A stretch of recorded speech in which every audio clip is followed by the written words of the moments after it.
Hello everyone, and welcome back to Let's Play Breath of Fire 2.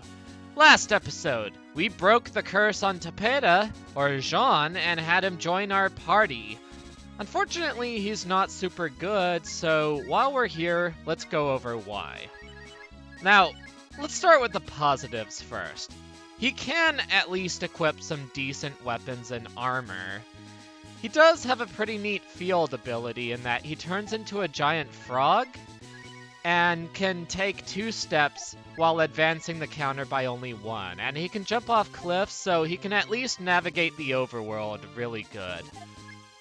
Unfortunately, his utility sort of stops there, because this is a guy that is not only bad, but is intentionally bad. Do you see how his condition is tired, Skyzo? I did, and I believe you commented that his condition just starts like that, which is unlike anything else in the game, any other character. Yeah, I mean, Sten starts at good. I think the secret character starts at great, and the others just start at fine.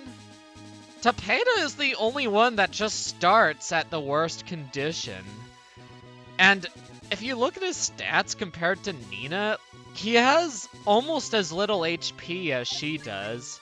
He's one of the slowest characters in the game, one of the weakest characters in the game in terms of damage, and he levels up slower than everyone else. Even his starting spell, the speed spell, which is supposed to double your agility, it's bugged. So it just doesn't do anything? Yeah. What's surprising to me is that you said that there's somebody that's worse off than him, at least in terms of damage. And I wonder who that is. Well, Nina, obviously, but she's not supposed to do good damage. She's a spellcaster. Right, so you meant like no respecting unit. I got that. Yeah, no melee damage, I should say.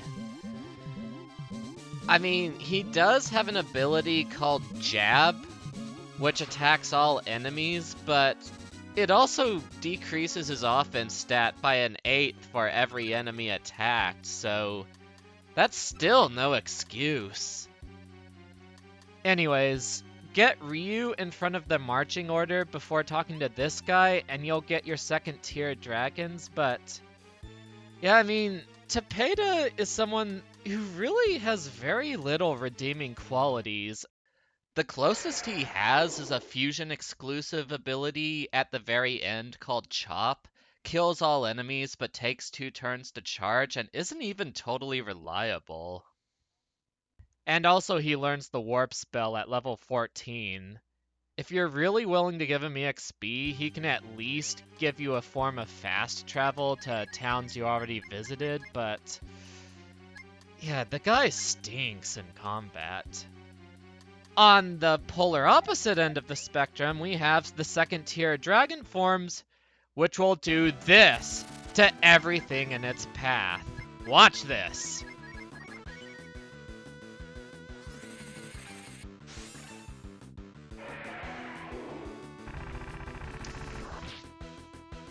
$512 damage. Now that's a mighty amount of damage. But I imagine that as you have more enemies, the damage is just going to go up exponentially. You can do up to like even more than 1,000 damage in one round.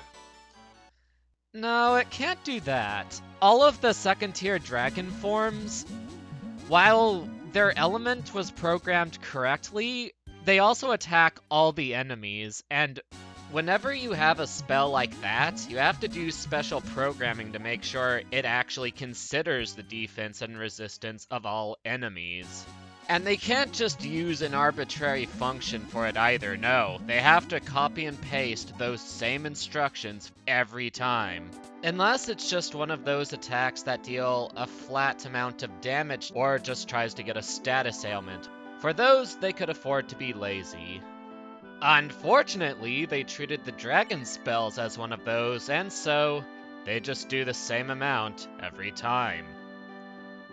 Anyways, that was Remington, our very first Township recruit.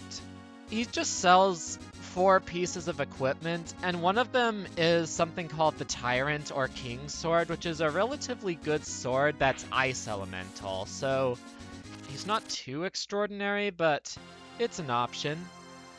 The second tenant here is Beretta.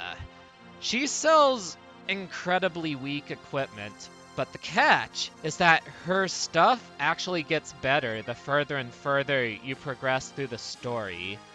She operates on something called plot points. Like, for example, when we cleared Nympho's tower, we advanced the plot by a plot point. And when we got the second tier dragons, we got another plot point. And if we were to say get the water shaman that we missed in the witch's tower, that's another plot point, and etc, etc. Every 8 plot points that you get, her equipment upgrades. Hopefully that's not too confusing, is it, Skyzo? Not really. I would even say it's a clever mechanic by the developers. Indeed. And she sells some of the mightiest stuff in the game after you get 32 or more plot points under your belt. But most immediately useful is this guy called Heckler. He sells all fire elemental gear, but more importantly, said fire elemental gear vastly outstrips anything else that's available at this part of the game. To the point where you will literally have more defense than enemies have offense. It's insane, and it's the same for the weapons, which also hit the most common elemental weakness in the game. Would you say that it's essential for this part of the game? Like it makes it so much easier? Oh, no. It's not essential. In fact, I would say it's too strong. I'm not gonna use it for the main playthrough. But I just want to show you guys that it's there if you want to make the game easier, because I am a bit underleveled. Also, once you get 3 tenants, you want to talk to this guy and he'll give you the option to expand your township for the cost of 1,000 zenny. After that, all you gotta do is exit and enter the town 8 times and you'll have 3 more houses built, and a second set of township tenants are available for recruitment, including probably the most busted one called Hans. Kinda confusing, but oh well. No, that's a major oversight. I'm actually reminded of Skyrim again. So there's this bug, right, that lets you duplicate items, and pretty much all you have to do is, leave just some items on the ground and you do some other stuff. And then once you come back and out and back in, it just doubles. I don't think it's meant to be an oversight. I think the idea was that the carpenter would slowly work on projects over the course of the game. It's just they coded it as you entering and exiting township 8 times. So if you're aware of that, you can just force it to happen immediately. I guess it's an exploit, if nothing else. You'd think they would have used the plot point mechanic here, but I don't know why they didn't. You know what? That's a good point. Yeah, they already had something like that worked, but they decided not to use that. No idea. Weird. Anyways, I'm gonna buy some of those conches for our next magic trick and sell off as much excess gear as we can, aside from a set of weak armor for swapping equipment around, because we just recruited Hans right there. He's in the same building as Heckler was, just higher up. And we are going to show you how to print infinite money, and with it, infinite healing. And that's possible because this guy sells turbocharges, which count as stat boosters. Even though they don't permanently boost a stat, they just ratchet up your condition to great for a little bit. So what are the effects of conditions? Because they seem like just standard debuffs and such. Higher chance of crits, higher chance of dodges, higher chance of counters. Although only Ryu and Cat have the counters. interesting. I thought they were just standard plus attack and such. Nope. Just think of it as the game's unofficial luck stat. Anyways, this gold brick recipe, it requires 3 stat boosters to cook 1, and then if you add an item of a certain value to the equation, it can be any fishing item, or most any fishing item. It can be a wisdom seed, it could be an ammonia, it could be many things. I'll give you more details in the description, but basically what it means is that it allows you to cook 2 gold bricks and sell each one for 6,000 zenny, which is more than enough to cover the costs of making it in the first place. So if you have the patience, you can just keep on printing money over and over again so that we can buy the next set of equipment coming up shortly. Seriously, check this out, Skyzo. Wasn't there a glitch just like this that we showed in one of the earlier episodes? Yeah, although this isn't even a glitch, it's just... I guess it's like an in-game cheat code for getting stuff like the Iron Brace, which is an accessory that boosts your defense by 10 and is equipable by everyone. Dream Jewels, which negate the effects of Dream Breath, so Nympho couldn't have trolled us if we had it. Turbocharges for boosting our condition whenever we want, and Ginsangs, which have the same effect as Might, which means it doubles your attack. A little redundant since we already have 2nd tier dragons, and if you're gonna do this, you may as well go full hog, but it's there. It's bizarre that they missed something like this. You'd think like, okay, since the other one is a glitch I can see that, but this is just not even that, it's just an oversight, plain and simple. Might have even been intentional. I'm not sure you would know how to cook the gold bricks without a strategy guide. That's true, but I suppose if you looked around enough, although then again you have the broken dragon like things, right? So perhaps it was intentional. Well, the 2nd tier dragons are completely optional and in an unmarked location. The whelp spells, however, are still pretty strong on their own, so who knows what they were thinking. All I know is that what's in front of me is super duper strong. Don't you agree, Skyzo? There's no doubt about that. And yeah, we just got rid of the frog. We don't need him. And we don't really need Nina either. Everyone else, on the other hand, we want to get him in the good stuff. Just make life easier. Those gold braces, they're so good. Plus 10 defense for each brace for only 1,000 zenny is really good. And if you're wondering why I left an empty accessory slot for Ryu, it's because, due to really bad programming, having an empty accessory slot on your leading character increases your chance of a preemptive strike to 25%. It's supposed to only do that if you have an accessory called the speed shoes or the fast shoe on, but the programmers made a typo, so instead the game checks to see if you have an empty inventory slot. It's kind of hilarious. I mean, how did they do something like that? That's just hilarious.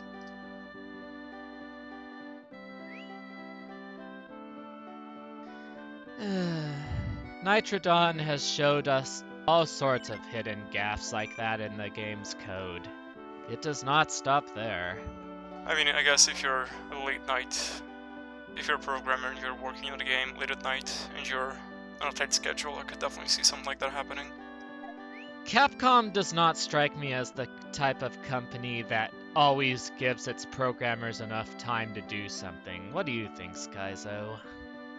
Absolutely. It's something that they're known about. It's a bit of a piece of infamy. Yeah. Regardless, it means you need Ryu to have at least one slot open at all times. Anyways, we bought a copper baton there for lean, even though it's weaker than the fire staff, because if we meet an enemy that's resistant to fire, we'll naturally want to switch to something that isn't resisted. Right.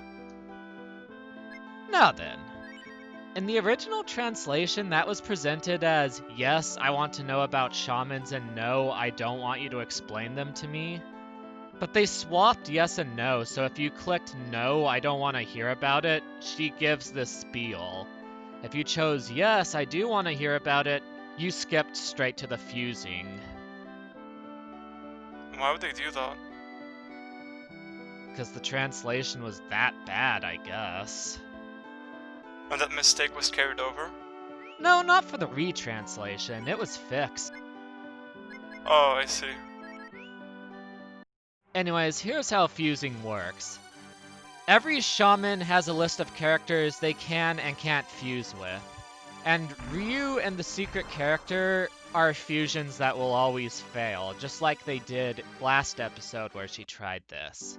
But then there are fusions that work out super well, and then fusions that are just standard.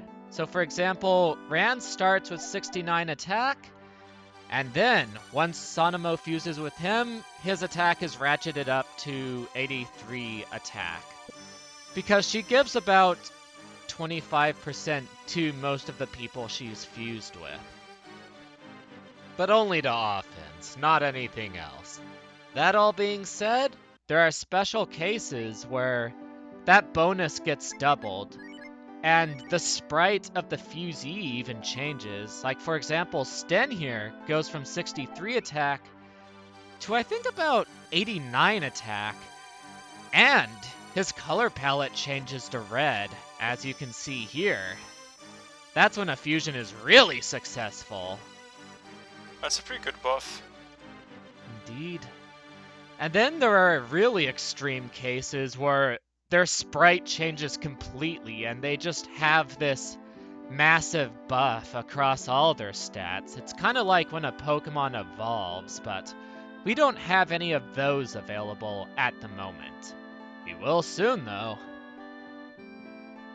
I'm curious what the sprite changes are. I imagine that they change to look something like the woman, right? The sorcerers. It's pretty wild. I'll make sure to show it off in a bonus episode, as I'm banning most of the fusions. In fact, let's go over what I'm banning. I don't typically like challenge runs on principle, as I always found a lot of the prohibitions kind of arbitrary. And plus the games tend to end up worse for it. It's like Golden Sun or Final Fantasy VIII if you took out all the summons and junctioning. It's like, great, you just took out the thing that made those games unique and not just bog standard JRPGs or low-level runs. Now I no longer get to see my guys level up, which is like half the point of an RPG. So I never liked him. But if I just didn't ban anything for this walkthrough, it would get pretty boring fairly quickly. So what I decided is something that operates by what I call a low percent rule set. That way the game doesn't end up me just spamming T-Dragon with a bottomless supply of wisdom seeds while carrying an equally bottomless supply of max revival items. Do you know what low percent is, Skyzo? Yeah, I have an idea of what it is. It's completing a game by doing the least amount of things possible, by completing the least amount of objectives. Yeah. So like, when it comes to levels, those are fair game. I could grind if I wanted to. Not that I am, but I could. But when it comes to like unlockable abilities like the second tier dragon forms, or recruiting the secret character, or recruiting all the shamans I don't need to, or anything like that, I am not gonna do that. And that includes the Township tenants, since all of them are completely missable, because if you recruit, say, one of the more useless tenants, and there are plenty that don't do anything at all, you'll never be able to kick them out, which means you won't even be able to recruit the useful tenants that I just showed you. So those are also in the ban list, since they're not only optional, but completely missable. This makes sense so far, Skyzo? Yeah, it does. I can see that. Now, on the other hand, there's Sanamo the Fire Shaman and Spuna the Wind Shaman, and they unlock a supreme busted fusion form for Sten. But the thing is, recruiting those two is required for completing the game. You cannot advance the plot unless you get both of them at some point. So those guys are not banned, because you're always gonna have them. And when I get the Kaiser Dragon, which is even stronger than the second tier dragons, but only comes at the very end of the game, I will not be banning that, since the game hands it to me on a silver platter and is once again required to beat the game. So the things that are just handed to you, I will not be banning those, because at that point, it's out of my hands, you know what I mean? I can see the rationale. So basically, for this walkthrough, I'm going to assume that you're playing the game mostly as the game designers expected you to, because I have a feeling they did not balance the game around you being able to do 512 damage to everything in the early game. I don't know about you, Skyzo. It's pretty obvious they didn't. Yeah. Anyways, I'll have the complete list of what's allowed and what's not allowed in the description, and I hope that this makes your experience easier for anyone who started to play along with me, because there have been a few viewers who have said, I've started a new playthrough of this game and am playing along with you, and trust me, that is the highest form of compliment I can possibly hear. Anyways, this has been Fiona Day Quester, signing out. Have a nice day, everyone, and God bless you. Okay, see you later, YouTube. Bye!